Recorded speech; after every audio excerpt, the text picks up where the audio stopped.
Kita lanjut bahas Wudong Qiankun Season 4 episode 12. Dan ini adalah episode terakhir dari season 4 ini. Oke lah, gak usah banyak mang-ming-meng, kita langsung masuk aja ke pembahasan.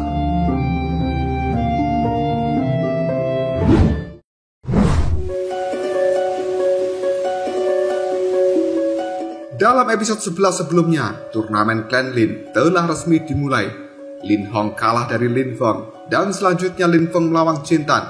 Kemudian berhasil dibuat terpojok. Hal itu membuat Lin Feng menggunakan pil terlarang demi bisa mengalahkan Lin Jin Tan. Namun Li Dong segera hadir dan melindungi adiknya itu. Wasit yang tidak terima dengan Li Dong yang ikut campur di dalam pertarungan Jin Tan, sampai turun tangan sendiri dan adu kekuatan dengan Lin Dong. Namun wasit itu kalah. Detik berikutnya, Lin Dong menantang Lin Langtian, dan tantangan itu pun diterima.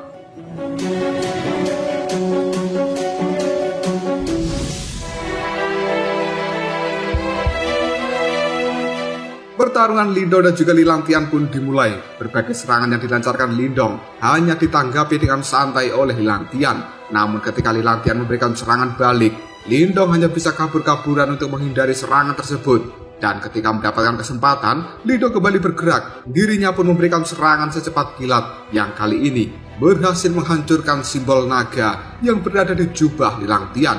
Merasa Li Dong tidak bisa diremehkan, Li Langtian membuang jubahnya dan menunjukkan kekuatan aslinya. Dia bergerak dengan sangat cepat, alhasil memberikan beberapa tinjuan yang membuat Li Dong berdarah. Tidak mau kalah, Lin Dong kembali memberikan serangan, namun dirinya malah dijatuhkan dari udara yang membuat Lin Keer dan juga keluarga dari Lin Dong menjadi khawatir. Namun Lin Jin Tan mengatakan tidak perlu cemas karena dia bisa merasakan aura Lin Dong masih sangat kuat. Lin Dong kembali berdiri dan menggunakan transformasi keranaganya untuk kembali melakukan perlawanan. Hal ini membuat pertarungan keduanya semakin sengit saja. Sampai-sampai banyak orang yang tidak percaya jika ternyata di dalam Clan Lin ini masih ada anggota muda yang mampu mengimbangi kekuatan Li Langtian.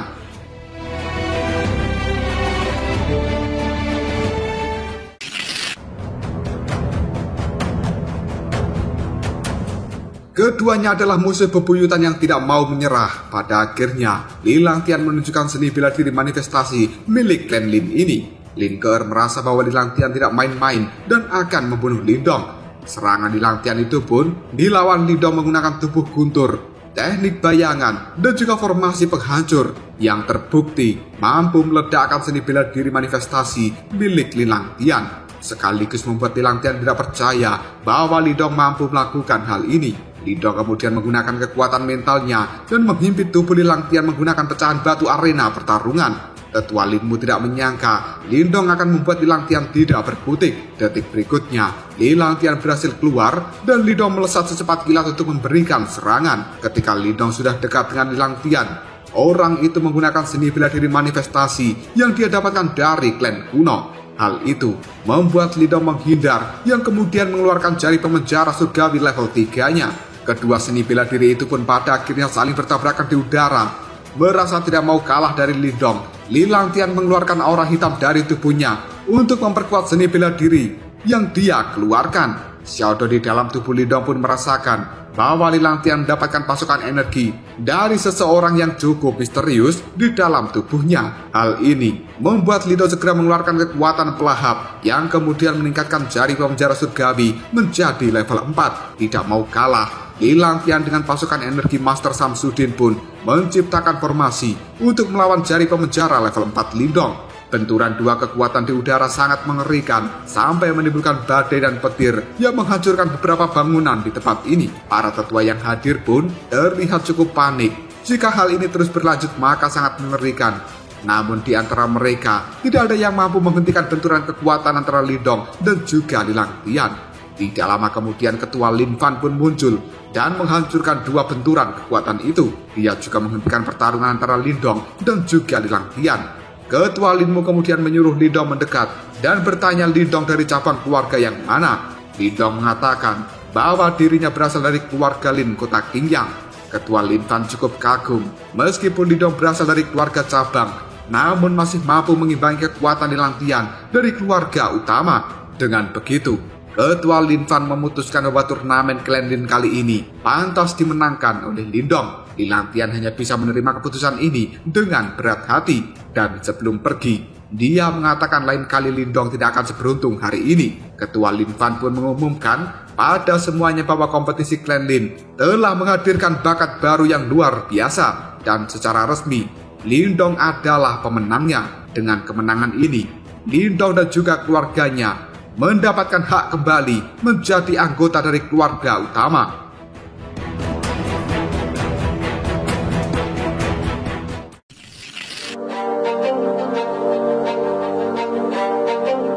Malam harinya Lindong diantarkan oleh tetua Linmu bertemu dengan Lin Fan. Ketua Clan Lin Fan mengucapkan selamat pada Lindong karena telah memenangkan kompetisi ini dan keluarganya akan kembali menjadi keluarga utama dari Clan Lin.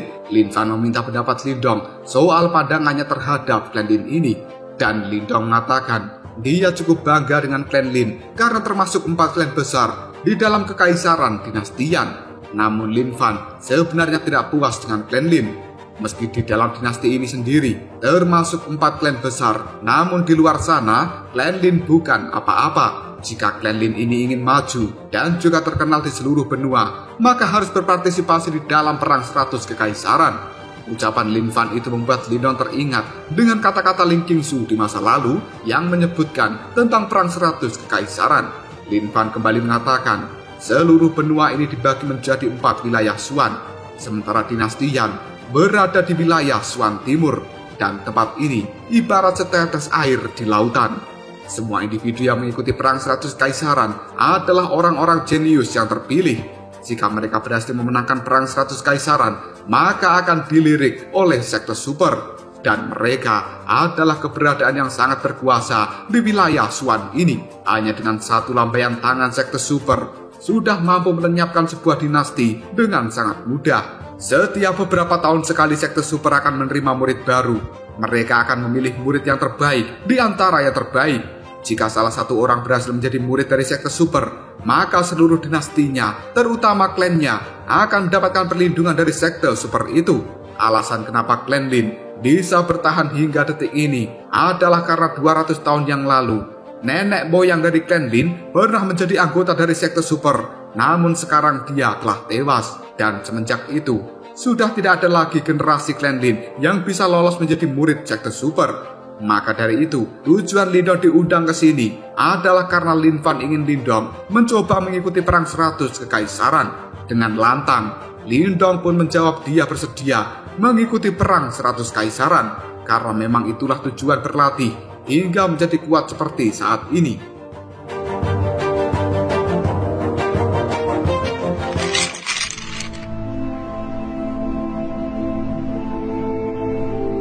Lin Fan kemudian mengatakan bahwa 1 bulan lagi dinasti Yan akan mengadakan turnamen antar klan. Tujuannya adalah memilih anggota terbaik yang akan dikirimkan mengikuti perang 100 kekaisaran mewakili dinasti Yan sendiri. Untuk perwakilan dari Clan Lin di dalam turnamen antar klan ini, Lin Fan akan mengirimkan Lindong dan juga Lilang Tian. Lin Fan berpesan bahwa Lindong untuk sementara waktu harus melupakan permusuhannya dengan Lilang Tian, karena mereka saat ini adalah perwakilan dari klan yang sama. Lebih baik bekerja sama daripada bermusuhan. Namun Lindong tidak menanggapi hal itu dan dia memilih untuk diam. Selanjutnya, Lin Fan menyuruh Lindong, besok pagi dia harus pergi ke aula harta dari Clan Lin ini. Sebagai pemenang turnamen Clan Lin, Lindong berhak mendapatkan hadiah berupa seni bela diri dan juga berlatih di dalam aula harta. Dia bebas memilih satu seni bela diri yang berada di dalam aula harta itu. Pagi hari pun tiba dan Lindong saat ini diantarkan oleh tetua Linmu menuju aula harta. Linmu mengatakan tidak sembarangan orang boleh memasuki aula harta itu. Hanya mereka yang terpilih di antara yang terbaik di dalam klan ini yang boleh memasukinya. Lindong cukup penasaran harta apa saja yang ada di dalam aula itu. Linmu mengatakan harta apapun ada, namun yang terkuat merupakan harta jiwa. Untuk bisa mendapatkan hal itu tergantung dengan keberuntungan Lindong. Selain itu, di dalam aula juga banyak energi yang sangat melimpah. Lindong bisa menggunakan energi ini untuk meningkatkan level kekuatannya. Setelah sampai di depan aula, tetua Linmu pun menyuruh Lin Zi, orang yang menjaga aula ini, untuk membuka pintunya. Lindong yang akan masuk pun diberitahu syarat dan juga larangan selama di dalam aula. Lindong akan berada di dalam aula harta selama 1 bulan untuk melakukan pelatihan. Dia bebas memilih harta apapun, namun hanya boleh membawa 1 harta untuk dimiliki. Jika berani mencuri di dalam aula ini, maka segel aula akan aktif dan memberikan serangan pada Lindong. Setelah mendapatkan instruksi itu, Lindong pun segera memasuki aula harta. Sesampainya di dalam, Lindong cukup takjub karena koleksi harta dari klan Lin sangat banyak. Namun Xiaodo mengatakan bahwa semua barang yang ada di tempat ini hanyalah sampah. Hal itu tidak bisa dibandingkan dengan aula harta yang ada di klan Xiaodo.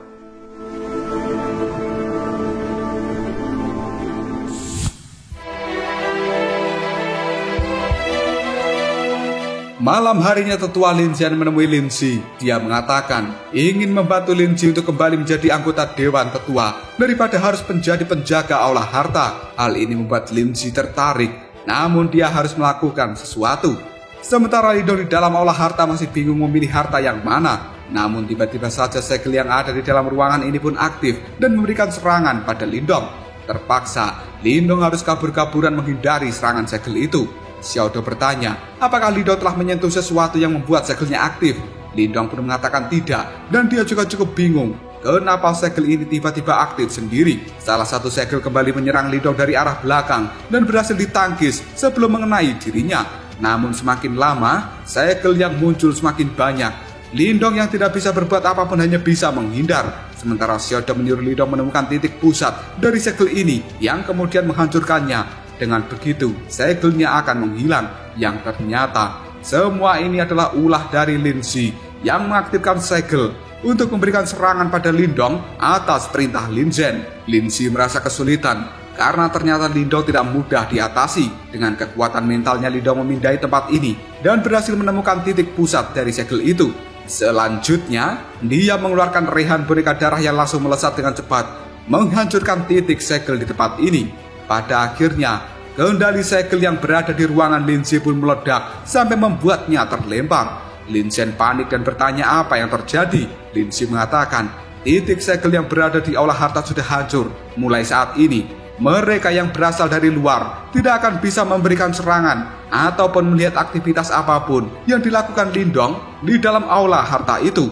Lin Zhen menyuruh Lin Xi segera membuka pintu aula yang kemudian menangkap Lindong. Namun Lin Xi tidak mau karena dia tahu yang bisa menghancurkan formasi segel hanyalah seorang di level nirwana. Menurut Lin Xi, Lindong itu bukan orang sembarangan dan dia tidak mau mendapatkan masalah karena berurusan dengan Lindong. Ucapan itu membuat Lin Zhen cukup kesal yang kemudian pergi dari tempat ini.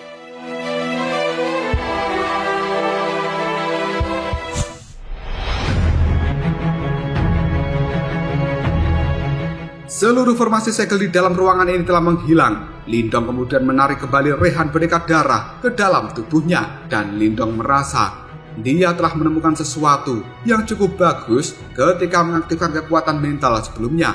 Tanpa basa-basi, Lindong segera menuju ke tempat yang dia rasakan. Dan di tempat ini ada sebuah harta yang terlihat jadul. Bentuknya pun tidak menarik karena hanya sebuah batu di atas ukiran naga. Jika di dalam komik 1 tahun yang lalu, Bang Sop menyebutnya sebagai batu puncak penjara besar yang bisa menjadi sebesar gunung Tante Ernie. Lindong mencoba mengangkat batu ini, namun tidak kuat. Sementara Xiaodo menyuruhnya menggunakan kekuatan mental, namun masih tidak bergerak. Kemudian menggunakan kekuatan Yuan, juga tidak bergerak. Yang pada akhirnya, Lindong menggabungkan kekuatan mental Yuan. Alhasil, batu puncak penjara besar pun mulai bereaksi. Yang kali ini mulai membesar seperti gunung Tante Ernie. Semakin lama semakin besar sampai terjatuh dari tempatnya. Lindong pun menjadi panik. Jika hal ini terus dibiarkan membesar, maka harta itu akan menarik perhatian dari para berondong untuk memegangnya. Dengan cepat, Lindong pun mengeluarkan esensi darahnya dan memasukkan pada batu puncak penjara besar. Meskipun agak sulit karena pertahanan dari batu itu sendiri, akhirnya Lindong berhasil memecahkan pertahanannya dan memasukkan esensi darah ke dalamnya. Yang kali ini, batu puncak penjara besar telah sah menjadi milik Lindong. Dia pun bisa mengendalikannya dengan mudah.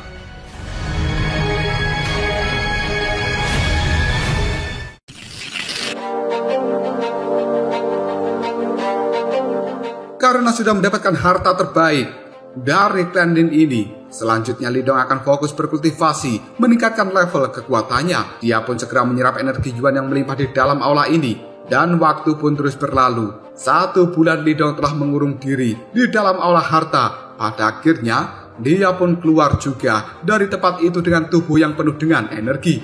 Lindong juga sudah disambut oleh tetua Linmu yang cukup kagum. Karena hanya dalam waktu 1 bulan, Lindong sudah berhasil naik level ke tingkat manifestasi tahap awal. Lindong mengatakan jika dirinya hanya beruntung karena terbantu oleh melimpahnya energi di dalam aula harta itu, makanya dia bisa naik level dengan cepat. Selanjutnya, tetua Linmu bertanya harta apa yang didapatkan oleh Lindong. Tanpa ragu Lindong menunjukkan batu puncak penjara besar. Hal ini membuat tetua Linmu sangat kaget dan tidak menyangka bahwa Lindong berhasil mendapatkan harta misterius itu.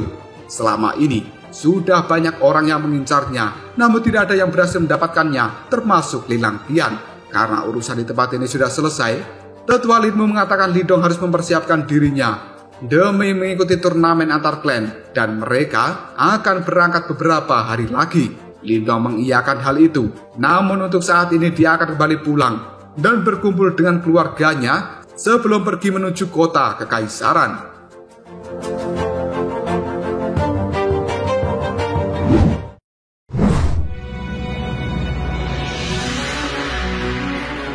Malam harinya Lindong telah sampai di kediaman keluarganya yang sudah menjadi bagian dari klan utama. Dia pun bertemu dengan Lin Jintan yang mengajak Lindong untuk pulang bersama ke kota Qingyang.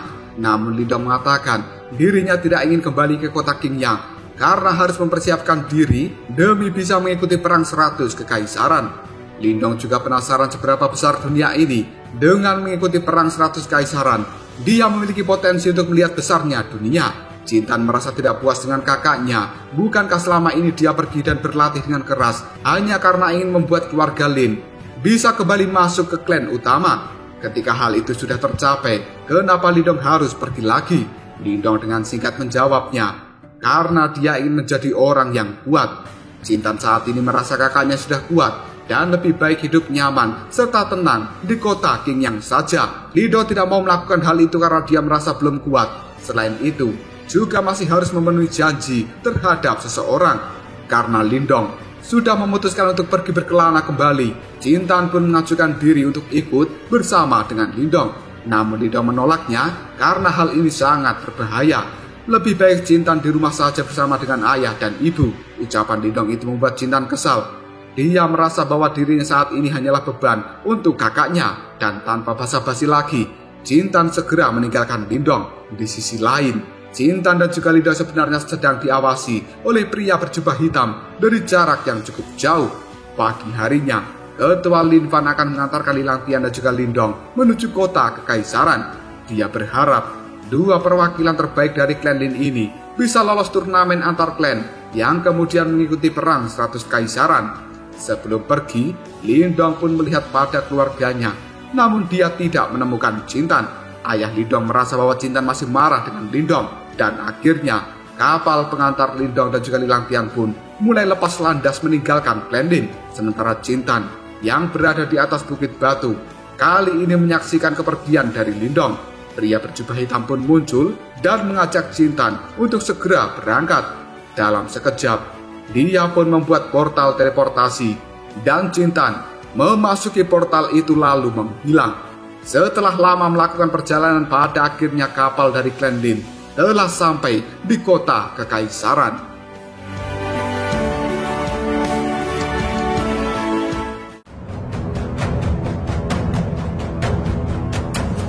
Lalu apakah yang akan terjadi selanjutnya? Mungkinkah Lindong akan lolos turnamen antar klan dan mewakili dinasti Yan ini di dalam perang 100 kekaisaran? Jika kalian penasaran, buka saja playlist Sobat Movie. Lihat cerita spoiler Lindong dari season 5 sampai tamat. Yang nggak penasaran, ya udah nonton lagi aja juga nggak apa-apa. Ngobrol sob.